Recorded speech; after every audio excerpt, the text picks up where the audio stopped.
এখানকার মেয়েরা তো খুব স্বাধীনভাবে চলাফেরা করে। আগে হ্যাঁ, পর্দা প্রথার প্রচলন বিশেষ নেই, মেয়েরাই নিজে নিজে স্বামী পছন্দ করে নেয়। হ্যাঁ হ্যাঁ রে, বাংলাদেশে কবে যে এরকম হবে।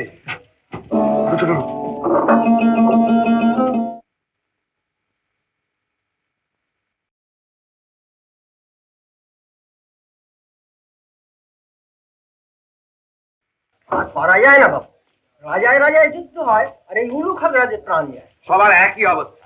এখন এই রাত্রিরে শক্তিগড়ে যেতে হবে, তারপর ছোট সেই কি চাই হুজুর? কিছু জিনিস কিনবো।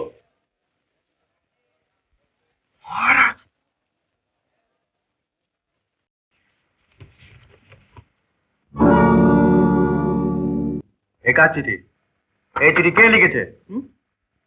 ও ভুলে গিয়েছি মহারাজ, এটা আপনার চিঠি না, আপনার চিঠি এইছে দাও।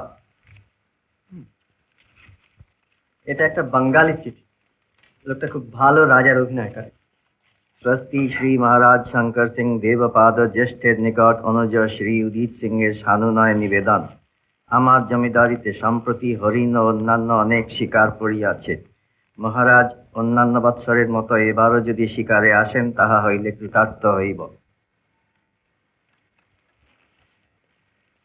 তোমার কাজ শেষ হয়ে গেছে, তুমি এখন যেতে পারো। হ্যাঁ মহারাজ, শুধু একটা কথা সর্দারকে জিজ্ঞেস করার আছে।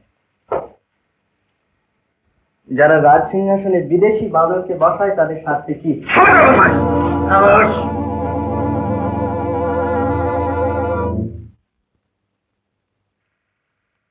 ওকে যেতে দাও সর্দার।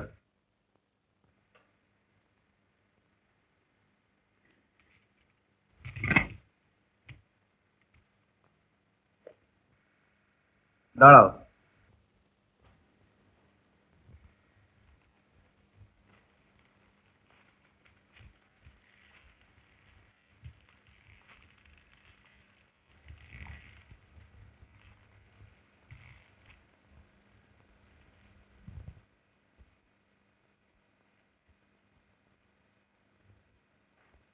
এটা কি?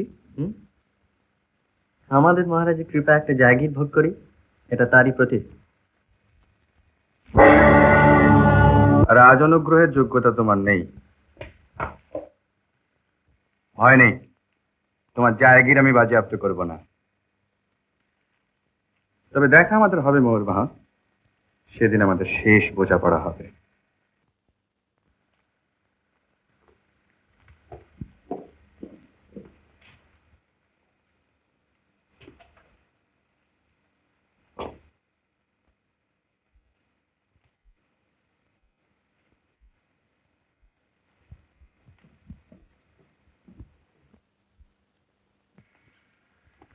নিমন্ত্রণ নেওয়া কি উচিত হবে? বিপদে ফেলতে পারে। কি পেয়েছো কি তোমরা আমাকে? এমনি করে এসে অপমান করে যাবে আর আমি অন্দরমহলে ঘোমটা দিয়ে বসে থাকবো না? যা হবার হবে, আমি যাব, ব্যবস্থা করো। ইয়া, এই কথাই তো আপনার মুখে শুনতে চাই। দেওয়ান কালীশঙ্কর রায়ের বংশধর আপনি, ঝিন্দে এসে যদি কারো সামনে মাথা হেট করেন, তবে তার রক্তের অপমান করা হবে। দেখো সর্দার, আমি তোমাকে বারণ করে দিচ্ছি, তোমার যদি কিছু বলার না থাকে আমার পূর্বপুরুষের নাম তুমি নেবে না। বাবুজির বোধ হয় তবিয়ত আজ বিশেষ ভালো নেই, আমি পরে কথা বলবো। কি ভাবছো? ভাবছি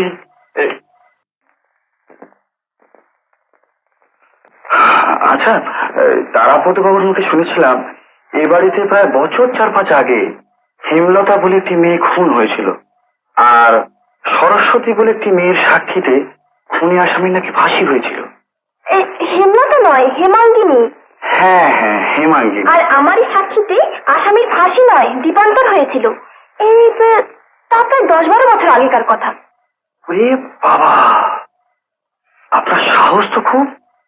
হ্যাঁ, আপনি সেই খুনি আসামির পেছনে পেছনে ছুটেছিলেন? তখন আমার বয়সও কম ছিল, তাই সাহস বেশি ছিল।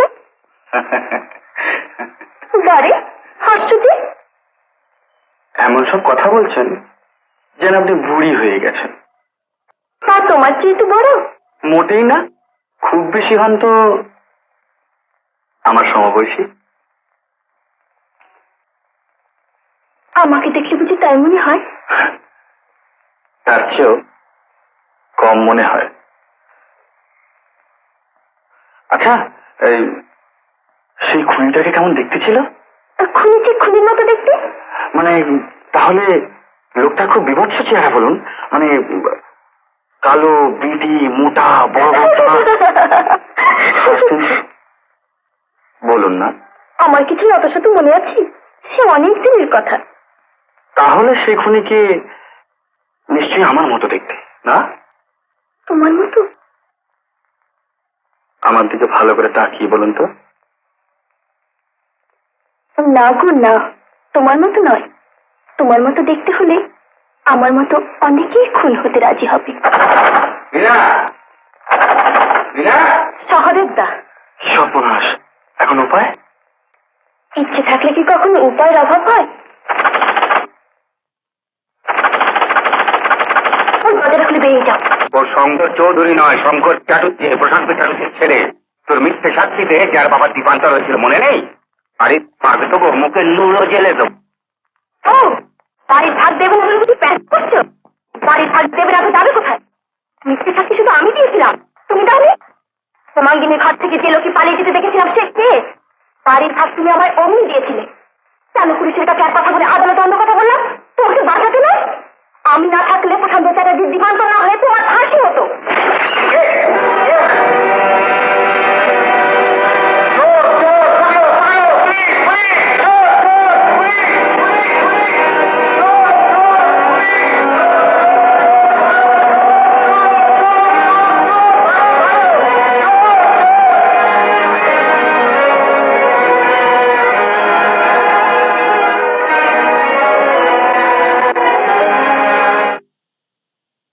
সহদেব, খুব খারাপ খবর স্যার, খুব খারাপ খবর।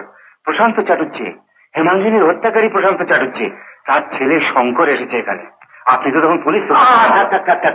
তুমি এবার এসো।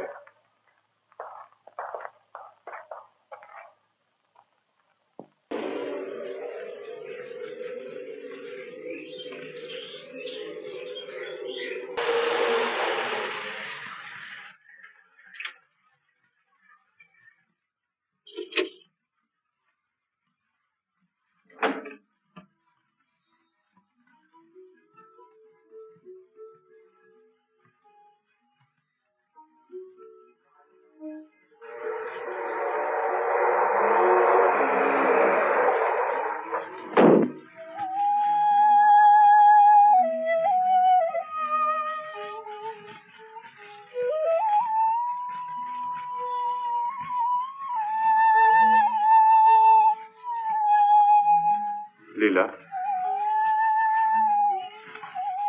আপনি কেন এসেছেন? এসেছি অনেক কাল আগে হারিয়ে যাওয়া নিজের অস্তিত্বটাকে খুঁজে পেতে।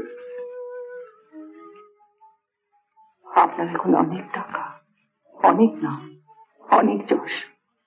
বাজি গাছি কেন নিতে সময় নষ্ট করতে এসছেন? ঠিকই তো, আমার এখন অনেক টাকা, অনেক নাম, অনেক যশ, কিন্তু সেদিনকার সেই জীবনটাকে যে কিছুতেই ভুলতে পারছি না লীলা। সেদিনে সেই গোয়ার এক গুঁয়ে শঙ্কর সারা ভাই, যে একটা পয়সাকে সোনার চেয়ে বেশি দামে মনে করত, আর সেদিনে সেই ঘর পাড়ানো মেয়ে লীলা নায়ক মাত্র 10টা পয়সা বাস ভাড়া দিতে পারেনি বলে একজন বদরাগী লোকের কাছে তাকে দিনের পর দিন কথা শুনতে হয়েছে। আচ্ছা লীলা, মৌলার সেই জীবনটাকে আবার ফিরিয়ে আনা যায় না? সেদিনে সেই উত্তম, সেই ব্যর্থতা, সেই আনন্দ, সেই বেদনা সবকিছু দিয়ে আমাদের এই জীবনটাকে আবার গড়িয়ে তোলা যায় না? তবে কেন তুমি মৌলা ছেড়ে চলে গিয়েছিলে? কেন তুমি আমাকে বলে যাওনি? একদিন এমনি করে তোমার সামনে এসে দাঁড়াবো বলে, নিজের যোগ্যতার দাবি আদায় করে নেবো বলে। কিন্তু কিন্তু কিন্তু আমি যে আমি আমি বাবার কাছে কথা নিয়ে ফেলেছি। দেখি দেখি, মেয়েরা দুবার কাউকে কথা দেয় না। সেদিন এই সাবরমতীর ধারে তোমার যা কিছু কথা দেবা শেষ হয়ে গিয়েছে, তুমি তা ফিরিয়ে নিতে পারো না। কি পারো?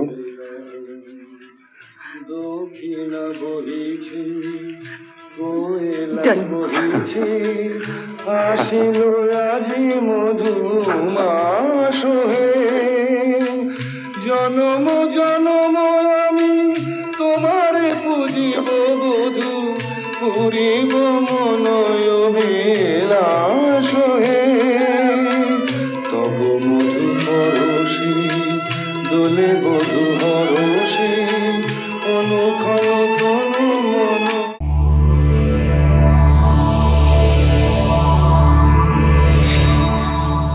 উত্তম কুমারের সেরা সিনেমা দেখতে হলে ডাউনলোড করুন ক্লিক অ্যাপ।